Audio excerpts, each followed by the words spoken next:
Hello, I am your host, Chris Crossroads, and welcome to Fantasia Way, where we discuss the why behind the way we weave stories.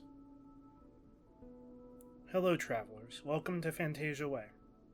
In this episode, we will be discussing the ways that novels and short stories communicate their stories differently, how each of their advantages work, and why we, as storytellers, may choose these two methods.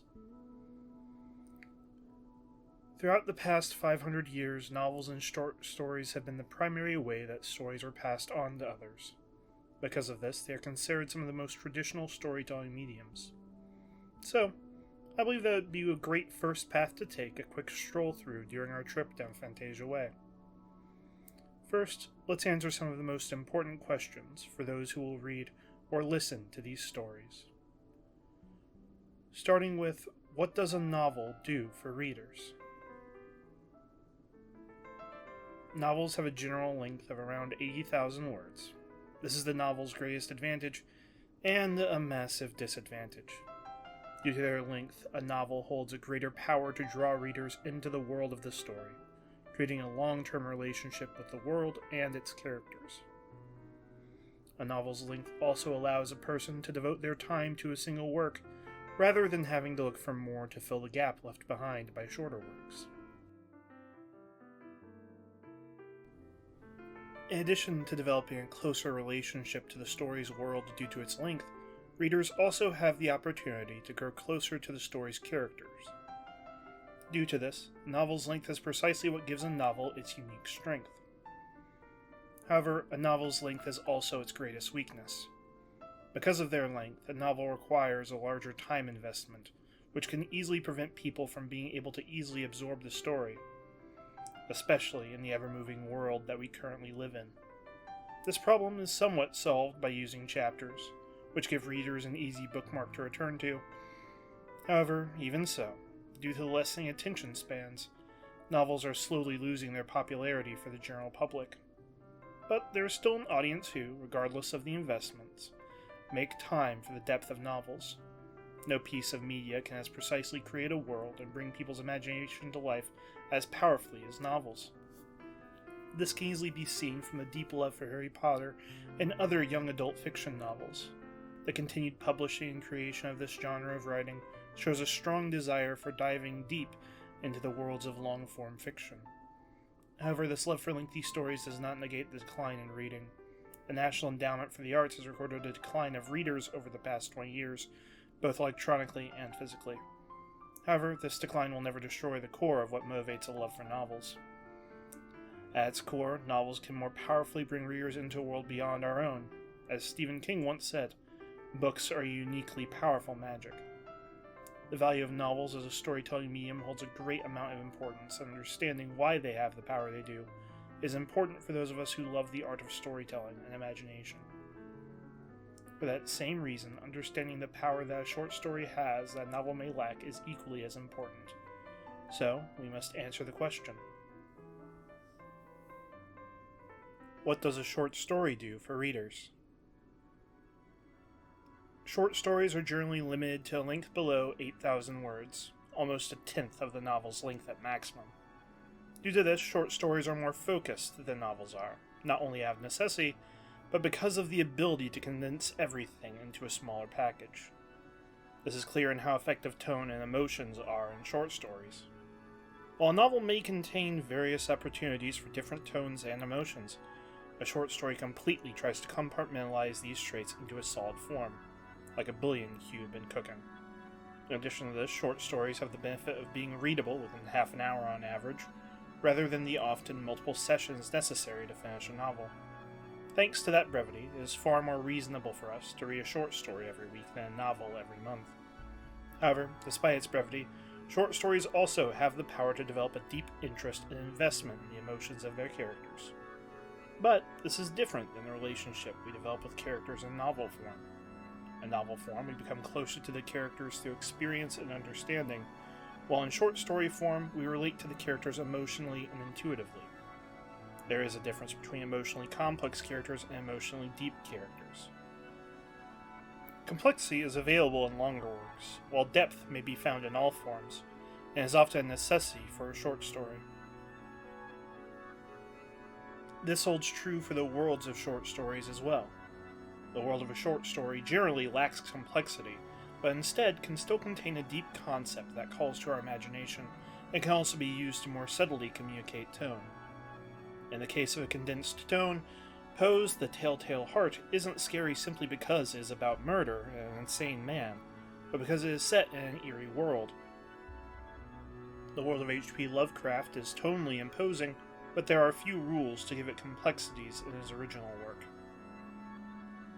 The fact that we as readers talk more about how a short story made us feel and contemplate is evidence of its purpose for depth.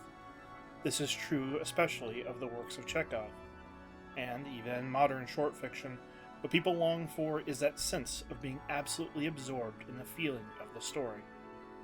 I believe Tobias Wolff put it best when he described the differences and relations between novels and short stories. He says, "I believe that the short story is as different a form from the novel as poetry is, and the best stories seem to me to be perhaps closer in spirit to poetry than to novels." As readers, we can have a deeper understanding of the impact of short stories on our emotions as we become aware of them. This is far better than simply comparing them to the breadth of a novel or the emotional depth of a poem, since they contain the power of poetry and the depths of novels.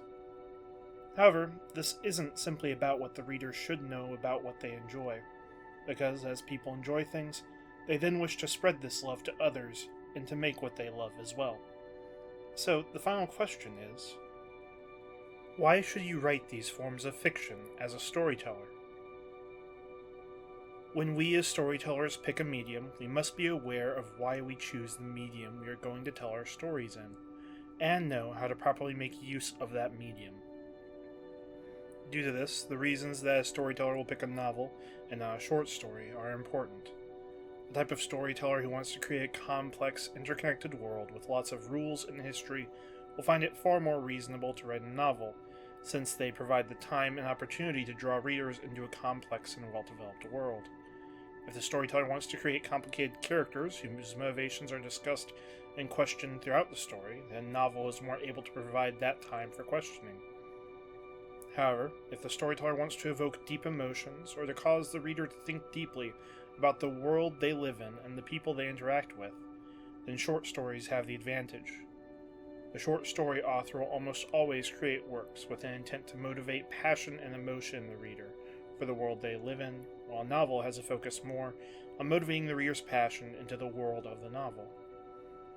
This can be seen by how many of the earliest 20th century literature were short stories, not only because of the rise of industry, but because of the deep emotional effect of the two world wars. The focus was on trying to create an interest and awareness of life as it was being lived.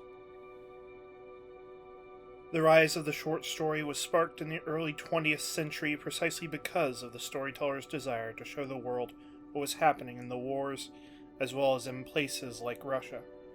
Chekhov is considered one of the world's best short story authors, and this is thanks to his ability and opportunity to tell stories that evoked emotion of the life he lived in Russia.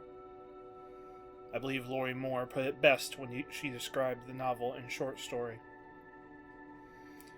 Quote, "A short story is a love affair, a novel is a marriage, a short story is a photograph, a novel is a film."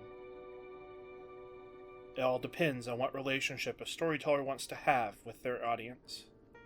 Are they giving the audience a short, emotionally charged moment of time where the feelings run strong and deep? Or are they trying to create a devotion, a relationship built upon long-standing trust and interest, with emotions standing as mile markers of time and reliability? That answer is entirely up to you as storytellers. And, like every story, this conversation of ours must come to an end. Figuring out how you want to spread the power of storytelling is key to helping make full use of our talents as storytellers. Being able to know whether you want to guide people over a long-distance travel through a world you crafted down to the finest detail, or if you wish to show them the most beautiful room in your home, is important to knowing how to guide people. After all, you don't need a map of America to find your living room, and a floor plan is useless in the middle of nowhere. Thank you for traveling with me on this episode of Fantasia Way.